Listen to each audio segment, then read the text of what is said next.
Happy Halloween, boils and ghouls. My name is Christine of the Underworld, and today I'm going to show you how to carve a pumpkin and why flour is the secret ingredient. So the first thing you're going to need if you want to carve a pumpkin is an actual pumpkin itself. These are sold by the pound or at a flat rate. The common theory is that you want to get the best deal per pound on a pumpkin because they sell them like other produce. But I prefer a lighter pumpkin. The lighter your pumpkin, the less guts are on the inside and the easier it will be to carve, the less time it will take you to carve. The best pumpkin is going to be one that is actually pretty light with a pretty thin wall. You don't want that wall to be too thick. If you knock on your pumpkin, you just want to hear a basic sound like there's a little room inside. If it doesn't sound like there's a lot of room inside, if it's a really deep thud, that means you're going to have a lot of guts in your pumpkin and a really thick wall, and it's going to be harder to carve. If it's a lighter sound, it's going to have less guts, it's going to have a thinner wall, and it's going to be a lot easier and quicker to carve. Obviously, you will want a mat or a tarp. This is just a garbage bag so that I don't get pumpkin guts everywhere. I also have a bowl to put the guts in and a damp rag to wipe my hands off as I get covered in pumpkin guts. You will want some sort of pen as well as some tape. Red Sharpie works better than any other color because it's going to show up less on your pumpkin, and Sharpie doesn't wash off pumpkin. So if you're going to use a Sharpie, use a red one. This here is a specific pumpkin pen. It's just going to wipe off the pumpkin. You do have to be a little bit careful if you use a pumpkin pen because it will come off while you're carving your pumpkin as well. If you've never carved a pumpkin before, you're going to want to get yourself a pumpkin carving kit. You want to have some form of scoop.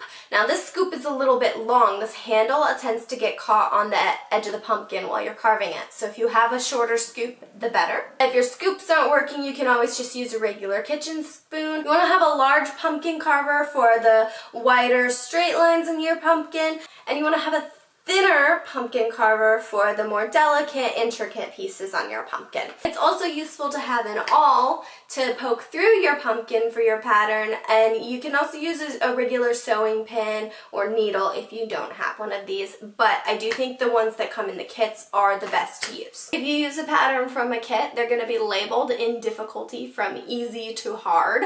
I do recommend, if you've never carved a pumpkin before, to carve an easy pattern. By the time you actually get to the face or the design in your pumpkin, you're going to be tired from carving all the guts out of your pumpkin. It takes a while. As you get better at carving pumpkins, you can use a more complicated or complex pattern, but I do tend to prefer to make my own. You can make some really spooky things for Halloween if you draw them up yourself. But also keep in mind that the easier patterns are going to wear on your pumpkin well. If you carve your pumpkin before Halloween, it is going to rot, and it's definitely not recommended to carve your pumpkin more than a week before Halloween because it will shrink and it will grow fuzz, and your design won't really be legible by the time Halloween gets around. And if you do a more complicated design, then it's going to rot faster and be less legible faster. So if you're going to use a simple design, you can carve your pumpkin about a week before Halloween, but if you use a complicated design, make sure you don't carve your pumpkin any more than about 2 or 3 days before Halloween, and carving it on Halloween is going to be your best bet. I'm going to show you 2 ways how to carve a pumpkin, and I'm going to use the flour for one of them. So let's get these pumpkins carved. To start carving a pumpkin, you want to take a pen and mark a hole around the top of your pumpkin so you can get inside it. And don't forget to leave notches. You want to start with your biggest pumpkin carving tool to cut the top off. Use a rocking saw motion to cut around your pumpkin. You want to cut at an angle so that your pumpkin lid doesn't fall straight through your pumpkin. So when you're taking the top off your pumpkin, it is a little bit easier if you have a thicker stem like this one. This one's going to be a little hard to get off, so sometimes you have to stick a knife, a butter knife, inside the edge of your pumpkin and pry it open if it's hard to get off. Once you get the top off your pumpkin, you want to scrape all the guts off that as well. Take your scoop and scoop all the guts out of your pumpkin. If you want to pick out all the pumpkin seeds, you can roast these in the oven and eat them. They're pretty tasty.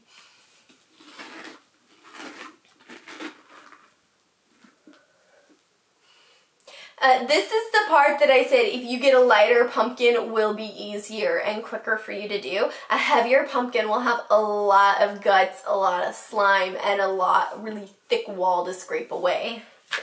You want to carve your pumpkin until you have all the slimy innards taken out and you just have the wall of the pumpkin left. The best part of a pumpkin to carve is usually either a really round side or a really flat side that angles upwards a little bit so that people who are standing can see your pumpkin design when they look down at it. Take a scooper and carve that wall of the pumpkin until it's only about a 1/2 inch to 1 inch thick. The thicker that wall is, the harder it will be to carve, and the thinner that wall is, the more quickly it will decay. Wash it with a damp rag and then dry it with a paper towel. When you put your design on your pumpkin, you want to put a piece of tape on the top and each side as well as the bottom. Tape will not permanently stick to your pumpkin. It will come off pretty easily, so you want to be pretty careful when you're doing this. And you will also need to fold portions of your paper down to get it to lay flat. Most patterns you get from a pumpkin carving kit will have lines on the paper where you need to fold them to get them to curve around your pumpkin, but you may need to fold it a little bit more or a little bit less depending on the shape and size for your pumpkin. When you carve a pumpkin, it is not recommended to just carve around a paper pattern. Carving the pumpkin will bring up moisture and little bits and pieces of the pumpkin from the inside to the outside of the pumpkin, and they will wear through the paper and rip the paper while you're carving it. So it is recommended that you use some sort of tool to mark a design on your pumpkin before you carve it. For the face I made here, I'm going to use a pen to mark it. For this first method, you do need to cut out the holes in your stencil and then trace around the holes using a pen. Once you have your design traced on, you can take the tape and the pattern off your pumpkin. When you're carving a pumpkin, you always want to carve the thinnest or the smallest parts first and then the larger pieces after. Also, if you're carving a face like this, you want to start with the eyes and then carve the eyebrows and then do the mouth at the end. For the smaller pieces, you want to use a smaller knife, and for the larger pieces, you want to use a bigger pumpkin carving knife. Let's start with the eyes.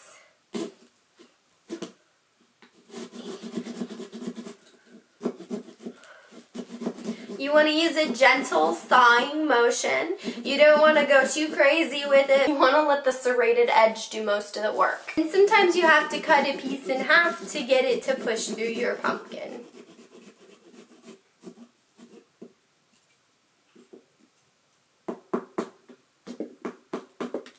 Trim the edges to make sure that your hole is wide enough to get light coming through.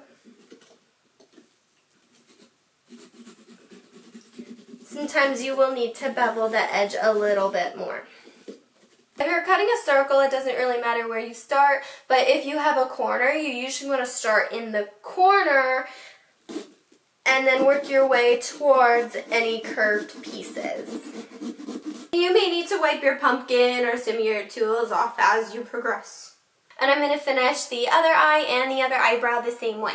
When you get to the mouth, you want to carve the top of the mouth first and then carve along the bottom. And you may even need to carve it in sections, if that's easier for you.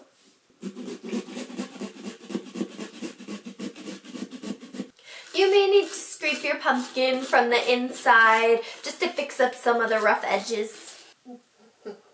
That's the easiest way to carve a pumpkin for a beginner or if you're using an easy pattern. Call me a traditionalist, but making silly faces on my pumpkins is my favorite thing to carve.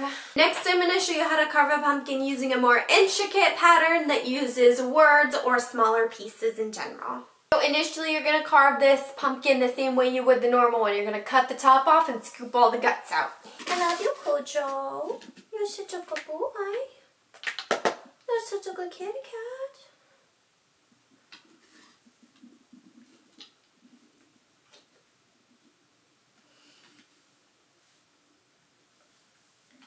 What are you doing? What are you doing, Kojo?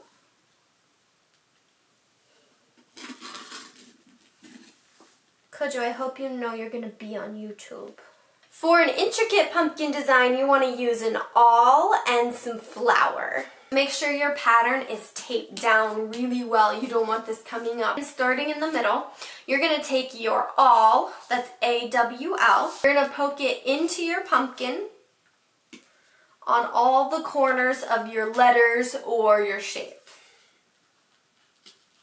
And you're going to make a few impressions in the pumpkin along your design. If you want to push it all the way through the pumpkin on the corners, you can do that as well. It will make it easier to carve. Once you have your pattern properly outlined, you can take your pattern off. And this is the really messy part. We're going to use flour. Rub the flour into the holes you created with your awl. Rub the flour off so your dots look like constellations on your pumpkin. You're then going to take your smallest knife and cut the pieces out. And make sure you refer to your pattern so that you don't screw anything up. And keep your flour out because you might need to reapply it as you're carving. Same as before, you want to start in the middle and then work your ways towards the top and bottom. And make sure you take your time with this one because it's really easy to screw up.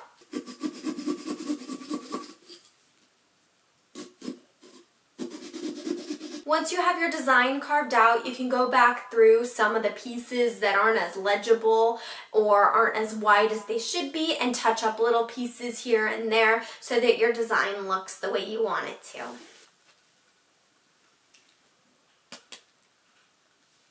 Some people like to use tea lights, some people like to use actual LED lights, but I like to use actual candles. They smell like leaves, so they make it smell even better.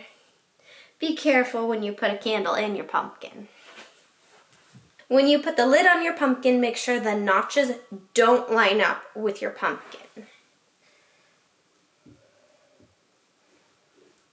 Set them at an angle so the smoke can come out the top of your pumpkin. Oh, he's so cute.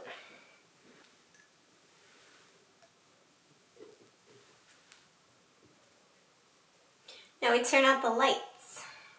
Spooky. Thank you everyone for watching my video. I had so much fun carving pumpkins. I do it every year, and I hope you learned how to carve your own pumpkin this year. Let me know in the comments how it came out. There are many ways to carve a pumpkin. You can even use a chainsaw, and that's really cool, and that's quite a big show. Maybe someday I will make a chainsaw pumpkin carving video for you, so hit that subscribe button if that's something you're interested in. Why do you do this to me? Do what? Promise people that you're going to make a chainsaw video. I can cut that out. Don't forget to hit the like and subscribe buttons if you enjoyed this video, and I will see you next time. Have a happy Halloween!